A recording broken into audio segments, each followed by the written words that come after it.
मंडळी, आजच्या काळात सुखी संसाराच्या कमी आणि घटस्फोटाच्या बातम्या जास्त येत आहेत. पूर्वीच्या काळात असं नव्हतं. एका घरात राहायचं म्हटल्यावर भांड्याला भांडं लागणारच असं म्हणत सासूबाई सुनबाई जाऊबाई सोबत राहायच्या. पण आता तसं नाहीये. आताच्या काळात मात्र परिस्थिती बदललेली आहे. आता सुनबाई म्हणतात, एक मॅन में दो तलवार नहीं रह सकती. आणि एक तर नवऱ्याला घेऊन वेगळं होतात, नाहीतर मग थेट काडीमोड घेतात. बरोबर आहे की नाही? आता तुम्ही म्हणाल, हे काय सांगायला सुरू केलं? पण मंडळी, विषय आहेच तसा, आपल्या महाराष्ट्राच्या संसाराचा, महाराष्ट्राच्या राजकारणातल्या सासूबाई सुनबाई आणि जाऊबाईंचा, म्हणजेच महायुतीतल्या तीन पक्षांचा, भाजपा, शिंदेची शिवसेना आणि अजितदादांची राष्ट्रवादी. मंडळी, अलीकडच्या काळात म्हणजेच मनपा निवडणुका झाल्यापासून ते विधान परिषदेच्या निवडणुकांपर्यंत राज्यात काही राजकीय घडामोडी आपण बारकाईने पाहिल्या तर हे तीन पक्ष भांड्याला भांडं लागत असतं असं म्हणत संसार करतायत की एका मॅनात तीन तलवारी राहत नाहीत म्हणून काडीमोड घेत आहेत की काय, असा प्रश्न पडल्याशिवाय राहत नाही.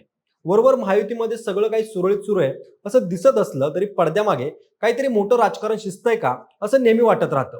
एकनाथ शिंदेचे वाढलेले दिल्ली दौरे आणि अर्थ खात्याची मागणी करत असलेल्या सुनेत्रा पवार या दोघांना काही देवाभाऊ सिरियस घेतायत असं दिसत नाहीये. आणि यावरून महायुतीमध्ये सगळं काही अलबेल नसल्याची चर्चा सोशल मीडियावरती रंगते. त्यातच भाजप प्रदेशाध्यक्ष रवींद्र चव्हाण यांनी केलेल्या एका विधानानं राज्याच्या राजकारणात एकच खळबळ उडवून दिली आहे. 2 डिसेंबर पर्यंत आम्हाला युती टिकवायची आहे, अशा या वाक्यानंतर अनेक प्रश्न निर्माण झालेले आहेत. कारण 2 डिसेंबर नंतर नेमकं काय होणार? महायुतीमध्ये काही मोठा बदल होणार आहे का, की हा फक्त विधान परिषदेच्या निवडणुकांमुळे निर्माण झालेला तणाव आहे? हे सगळं जाणून घेऊयात आजच्या व्हिडिओच्या माध्यमातून. नमस्कार, मी अक्षय आणि तुम्हाला तर माहिती आहे आपला विषयच भारी आहे. मंडळी, महाराष्ट्रासारख्या राज्याचं सरकार चालवणं म्हणजे सोपं काम नाही. इथली जनता हुशार आहे, जागरूक आहे. इथं राष्ट्रीय पक्षांसोबतच प्रादेशिक पक्षांनाही तेवढंच महत्व आहे. त्यात देशाची आर्थिक राजधानी मुंबई महाराष्ट्रात असल्यानं केंद्रातल्या सरकारला, मग ते पूर्वीचं काँग्रेस असो की आत्ताची भाजपा, यांना महाराष्ट्रात नेहमी त्यांच्या पक्षाचा मुख्यमंत्री असावा असं वाटत असतं. पण आपली जनता नेहमी आपल्या एखाद्या प्रादेशिक पक्षाला पाठिंबा देते, ज्यामुळे मुख्यमंत्री जरी केंद्रातल्या पक्षाचा झाला तरी त्याला राष्ट्रवादी किंवा शिवसेनेचा पाठिंबा मात्र घ्यावाच लागतो. इतकी वर्ष तरी असं चित्र होतं. पण 2024च्या विधानसभा निवडणुकीत, त्यानंतर महानगरपालिका निवडणुकांमध्ये आणि स्थानिक स्वराज्य संस्थांच्या निवडणुकांमध्ये मिळालेल्या प्रचंड यशामुळे भाजपानं पुढची विधानसभा स्वबळावरती लढवण्याचे संकेत दिलेले आहेत. त्यामुळं महायुतीतील एकनाथ शिंदेची शिवसेना आणि राष्ट्रवादी अजित पवार गट सावध झाल्याचं बोललं जात आहे.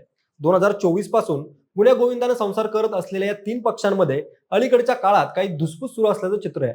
पडद्यावर जरी सगळं कुशल मंगल दिसत असलं तरी पडद्यामागे काहीतरी शिजत असल्याची चर्चा सध्या माध्यमांमध्ये सुरू आहे. तिन्ही पक्षांचे प्रमुख नेते जरी आमच्यात सर्व काही व्यवस्थित असल्याचं बोलत असले तरी दुसऱ्या फळीतील नेते मात्र अधूनमधून काहीतरी विधान करून काहीतरी मोठं राजकीय वादळ येऊ शकतं याची जाणीव करून देत आहेत. काही दिवसांपूर्वी शिंदेच्या सेनेत नव्याने दाखल झालेले बच्चू कडू यांनी विधान केलं होतं की एकनाथ शिंदे हेच महाराष्ट्राच्या मनातले मुख्यमंत्री असून फडणवीस यांचं आता दिल्लीला प्रमोशन झालं पाहिजे, त्यावरून बऱ्याच चर्चांना उधाण आलं होतं. त्यानंतर विधान परिषदेच्या जागा वाटपावरून आणि पुन्हा महायुतीतले मतभेद दिसून आले होते. आणि आता काल परवाच भारतीय जनता पार्टीचे प्रदेशाध्यक्ष रवींद्र चव्हाण यांनी केलेल्या एका विधानानं राज्याच्या राजकारणात एकच खळबळ उडून दिली आहे. 2 डिसेंबर पर्यंत आम्हाला युती टिकवायची आहे अशा त्यांच्या विधानामुळे महायुतीत नक्कीच काहीतरी धुसफूस सुरू आहे हे स्पष्ट झालं. महाराष्ट्रात येत्या 2 डिसेंबर रोजी नगर परिषद आणि नगरपंचायतीच्या निवडणुकांसाठी मतदान होणार आहे. या निवडणुका दिसायला स्थानिक असल्या तरी त्यांचं राजकीय महत्व खूप मोठं आहे.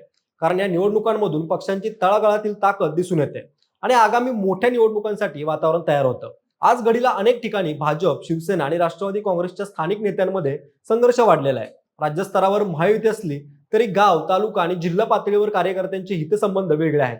प्रत्येकाला निवडणूक लढवायची आहे, प्रत्येकाला सत्ता हवी आहे आणि इथूनच मतभेदांना सुरुवात होते.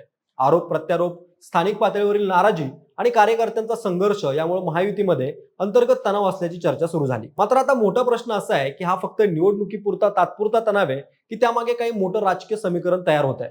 राजकारणात स्थानिक निवडणुका खूप महत्त्वाच्या मानल्या जातात, कारण इथेच पक्षांची खरी ताकद समोर येते.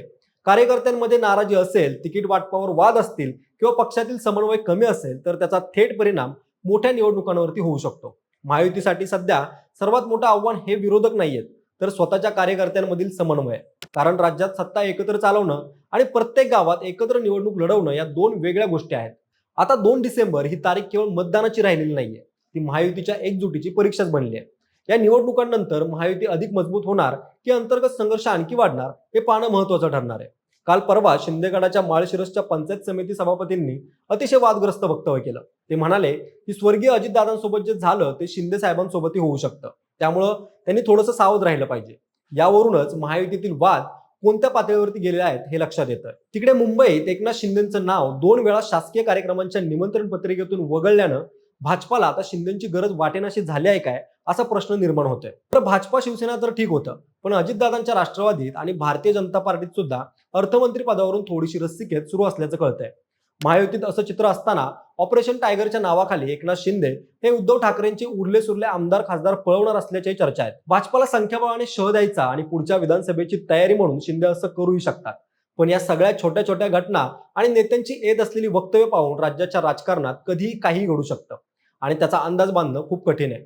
सध्याच्या लेटेस्ट अपडेटनुसार तरी आता महायुतीतील वरिष्ठ नेत्यांच्या सध्या गुप्त बैठका सुरू आहेत. त्यामुळं आपल्याकडे वेट अँड वॉच शिवाय काही पर्याय शिल्लक नाही. बाकी राज्याच्या राजकारणात येत्या काळात काय होऊ शकतं, कोणता भूकंप येऊ शकतो आणि कोण कुणासोबत जाऊ शकतं याबद्दल तुमची मतं आम्हाला कमेंट्समध्ये नक्की सांगा. आणि सोबतच विशेष बारीच्या YouTube चॅनलला सबस्क्राईब करायला विसरू नका. धन्यवाद.